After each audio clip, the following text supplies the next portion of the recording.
Sir Keir Starmer looks set to resign as Prime Minister in this coming week. The Cabinet Minister has informed him that, quotes, they believe Keir Starmer will announce he's standing down this week without the need for a contest. Labour is descending into complete chaos after a cabinet minister reportedly delivered nightmare news that could destroy Keir Starmer's leadership within days. The question isn't, is he going to go? The question is, how is he going to go and when is he going to go? Explosive leaks inside Westminster have triggered terrifying questions about whether Starmer's government is already collapsing behind closed doors. And now, with ministers openly discussing replacements and rebellion spreading fast, this political meltdown is starting to look absolutely fatal for the Prime Minister.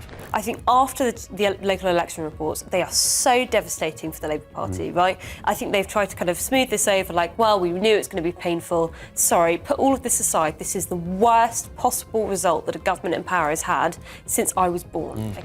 And here's the most devastating part. There's a growing belief that Starmer may quit before a formal leadership challenge even begins. That is political code for total collapse behind the scenes. It means people around him may already believe the situation is beyond repair. The numbers are catastrophic. That it is a catastrophic defeat for him, and it's a very personally identifiable one for him. Once cabinet ministers start privately discussing the Prime Minister's exit as if it is inevitable, the damage is already done. Because in politics, authority is everything. And the second people sense weakness, loyalty disappears with frightening speed. Then the floodgates open. For me, he is the face of what is going wrong with this country over the last 2 years. I know maybe Rayner or Burnham could be worse, but we're willing to face that. And I believe getting rid of Starmer makes the possibility of a general election sooner. West Streeting was suddenly being discussed as a possible replacement. Angela Rayner started openly criticizing what she called the toxic culture around Number 10, while also pushing for Andy Burnham to return to Westminster. Catherine West reportedly prepared to trigger a leadership challenge. He will hang on for as long as he can. The big problem for the Labour Party is that they don't appear to have a sufficiently good candidate to put forward.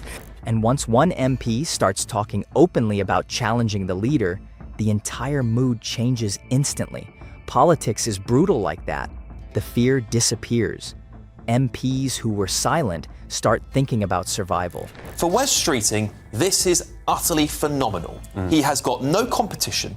He has got probably the backing of Keir Starmer to stand, and Keir Starmer will get his MPs that like him to throw their support behind him, and he's got no competition. That's what makes this different from normal Westminster drama. This is no longer about whether Labour had a rough week in the polls, but insiders are saying this feels different because Starmer's weakness is now completely exposed in public. Everybody can see it. The local elections were the breaking point. Labour insiders expected losses, but not humiliation on this scale. And the panic inside Labour comes from one terrifying realization. The anger is coming from everywhere at once. The man attacked pensioners, farmers, small business owners. There is a reason why he's the most unpopular Prime Minister by Ipsos standards for 50 years. Working-class voters are furious over taxes and the cost of living. Small business owners feel crushed. Farmers are angry. Pensioners are angry. Even traditional Labour supporters are starting to sound exhausted. When football crowds start chanting against a Prime Minister and the clips spread across social media, politicians notice. That stuff matters because it signals something deeper than policy disagreements. It shows emotional rejection, and now ministers appear to be calculating their own futures. That suggests the Prime Minister's time has indeed run out. Wes Streeting has told Sir Keir Starmer that he is preparing his case to be the next Prime Minister. The Telegraph has indeed disclosed this evening. That's why the West Streeting story rattled Westminster so badly. Cabinet ministers are supposed to defend the leader until the final second. Once people start positioning themselves publicly, it means confidence inside the government is collapsing fast. But even she has retrenched her position since she made that opening salvo in the weekend. The really dangerous moment came with Catherine West. Not because she's expected to become prime minister, but because she broke the psychological barrier. The conversation shifted overnight, and once politics reaches that stage, control disappears frighteningly quickly. Wes Streeting is suddenly in the perfect position, and that should terrify Keir Starmer. A big chunk of the PLP, even if they did want to swap the leader, they want a guy who's not even an MP, is the Mayor of Manchester, Andy Burnham. So it's not in their interest either. We've got the stalking wombat in the shape of Catherine West, who is, I think is just barking up completely the wrong tree. Won't get 20 names, never mind 81 if she decides to stand. Because every other potential replacement has a major problem. Andy Burnham is popular with parts of Labour, but he is not even an MP. Labour MPs are seriously discussing finding him a seat before things collapse further. That is how desperate this situation is becoming. Imagine trying to replace the Prime Minister with someone who cannot even stand up in Parliament tomorrow morning. But at the moment, I think this is a moment of grave danger for Keir Starmer. But my prediction has always been that he will hang on until the autumn.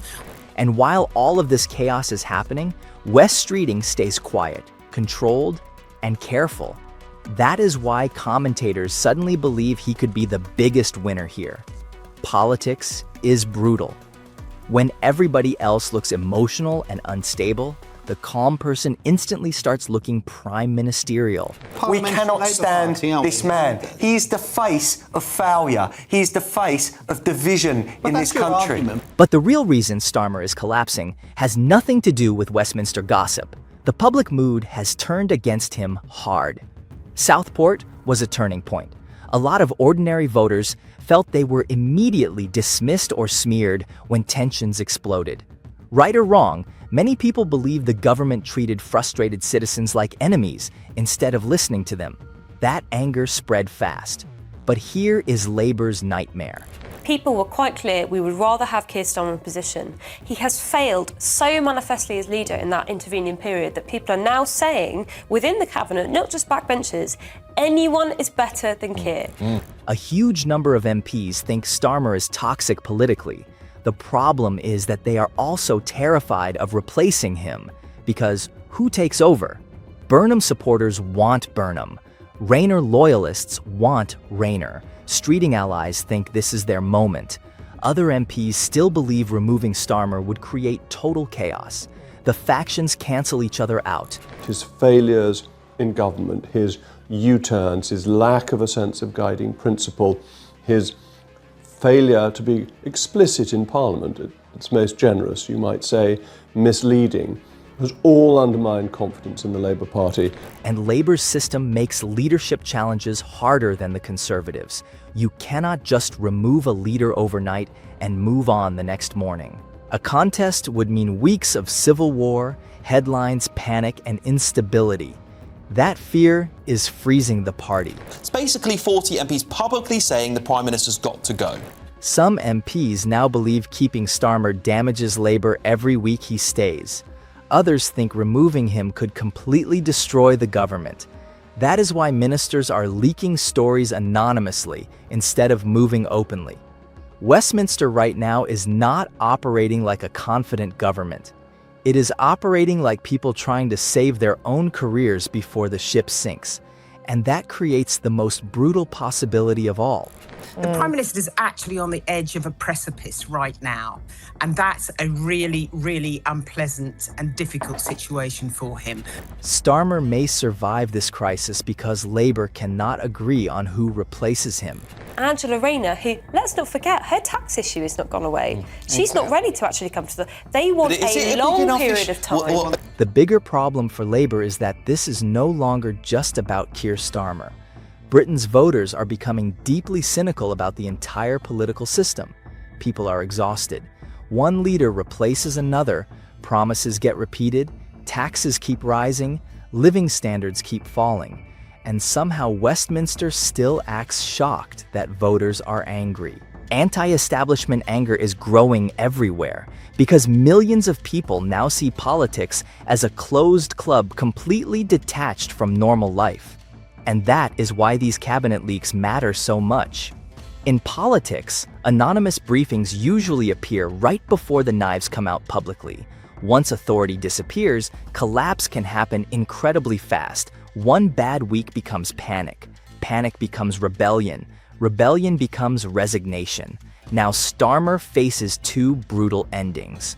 Either he quietly steps aside and tries to leave with dignity, or a formal leadership challenge humiliates him in public. And judging by the mood inside Westminster, Britain may already be entering the post-Starmer era before anybody officially admits it.